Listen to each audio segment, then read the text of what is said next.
Okay, in this video we will be discussing image classification problem using TensorFlow and Keras. So basically we will be using neural network model. These are the all Python modules. We also discuss all these modules in last video lectures. Numerical calculations for that NumPy, statistical uh, processing, pandas, plotting. For that purpose we are using matplotlib. And then in last video we have seen linear model, and before that we use discrete functions like gradient descent function, error function, update functions. In this slightly a different approach we will be using TensorFlow and Keras. uh, this problem is basically it's a classification problem, and we will be using a image classification. So in this video we are going to utilize a data set which is MNIST data set. So basically we will load that data set here. So this function fashion dot fashion underscore MNIST dot load data, this function will load the data for our model. So in this case basically our data is X train full, Y train full. So basically this is a training data, and this X test and Y test is basically a testing data. So ultimately this X train full is basically features. We will be training this particular model with help of we want to classify into different category. Let's look at because it is the image, so the different class name is given here: t-shirt, trouser, pullover, dress, coat, sandal, shirt, sneaker, bag, ankle boot. So these are the different features of the images. And every image the data set is having this one image is shown. Basically this is image of if you look at this image, ankle boot is the image which is displayed here. So it is a 26 by 26 pixel image. So if you write a function like x underscore train full 0 dot size, then it gives 784. That means 26 multiplied by 26, so there are 784 pixels are there in this image.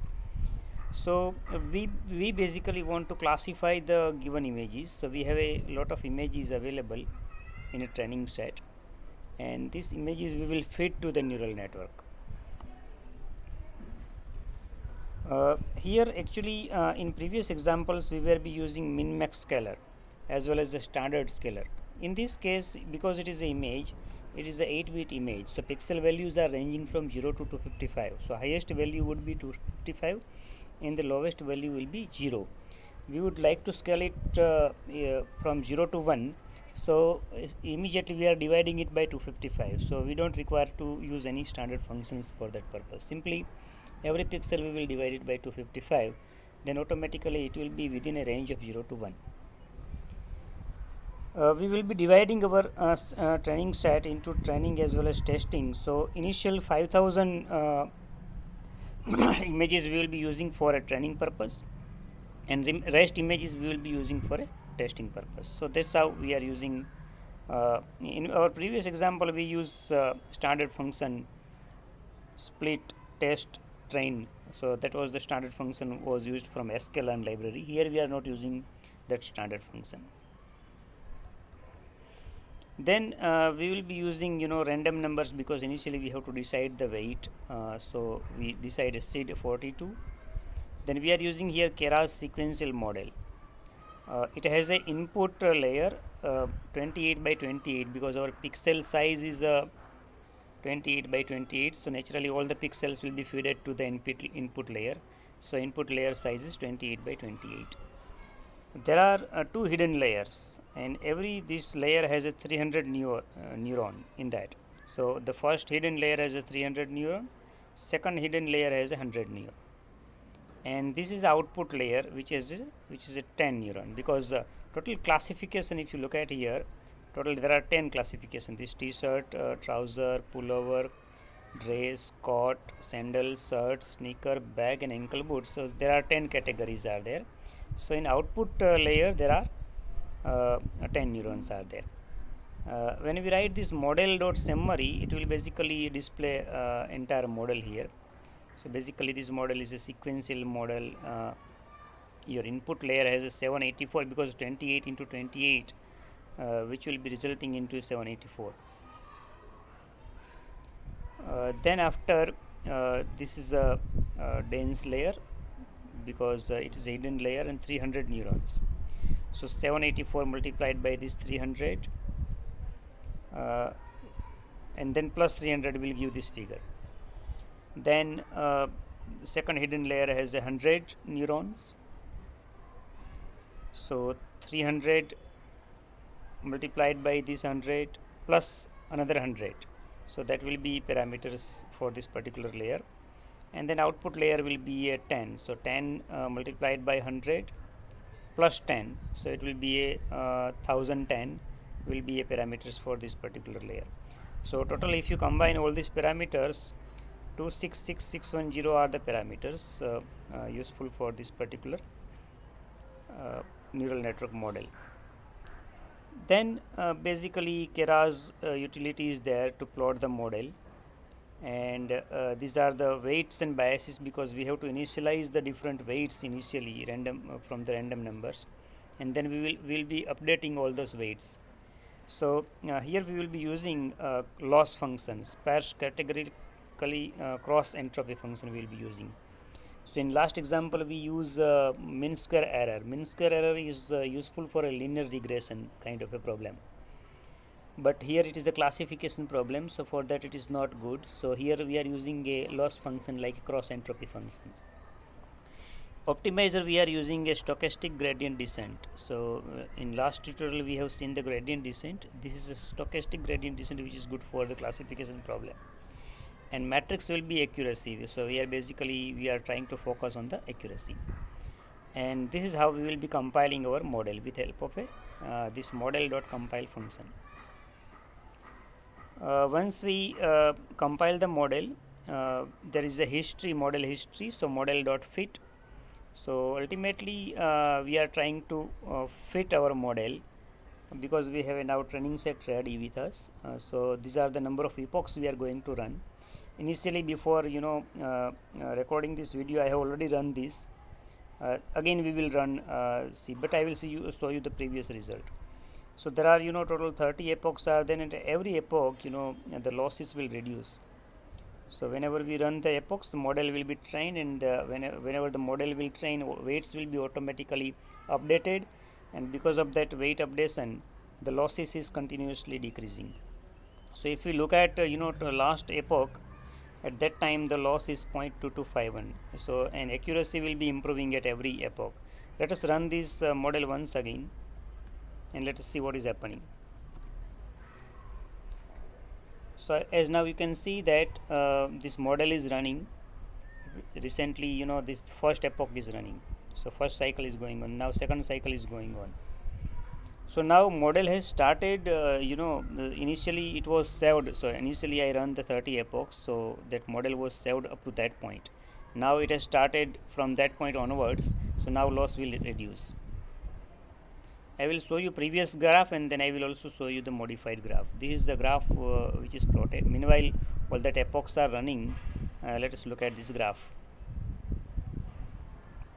So if you look at this graph, it shows the graph of loss accuracy for a testing data, as well as loss and accuracy for a training data. So this is for a validation purpose actually. So here you can see that the loss and accuracy, so validation as well as testing, in both the cases both the lines are matching closer, and gradually as and when we are increasing the epoch, basically this blue line is a loss, so loss is decreasing, and this green line is corresponding to this data set validation. For that purpose this green line is there. Slight difference is there in between. Now as and when all the epoch will run again, so basically it is reducing all these losses. So once this all epochs will be completed, we will replot this graph again. So in that case it will start from here, because we have already run the 30 epochs before recording this video. So now in a next graph it will start from this point onwards, because model is already trained here. So further training will be given, and because of the further training, ultimately the losses will reduce and accuracy will be improved. So let us wait until all these epochs are completed, and then after, because once this step is over, then only we can go ahead with this plotting part. And at every epoch you can see that here accuracy is reducing, sorry, accuracy is increasing and loss is reducing.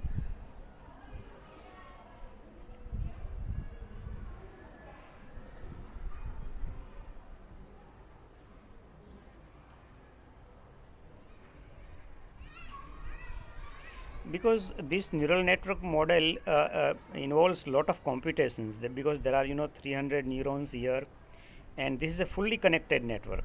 That means this all 784 neurons are connected with all these 300 neurons.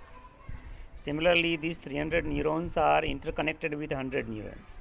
These 100 neurons are interconnected with 10 neurons. So lot of computation it requires. So it is a computationally intensive task, and that's why every epoch will take time. If we use Google Colab, then because in a Google Colab there is a GPU is available. So if you use that, this epoch will run faster.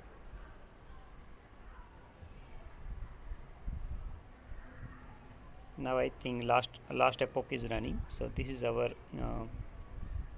this will be our last reading of loss. Now I think all the epochs are over. Uh, if you look at here,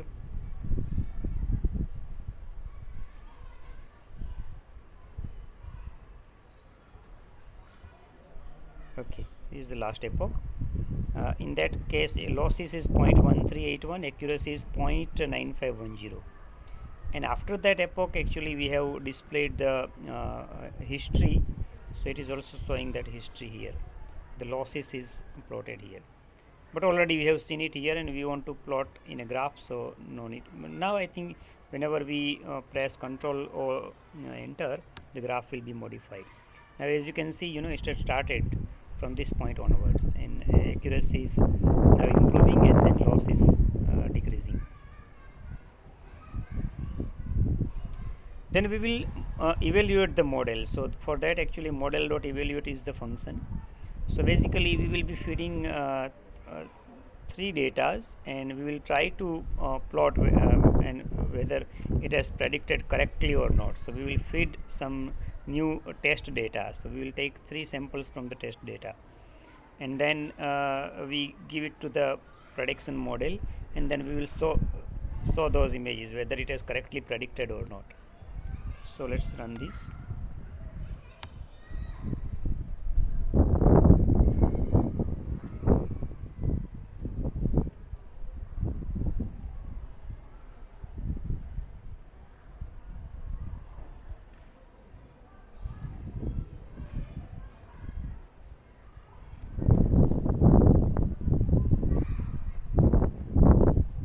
So here you can see that it has given us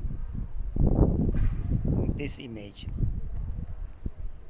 and as we can see that this is a third image, and third image is corresponding to uh,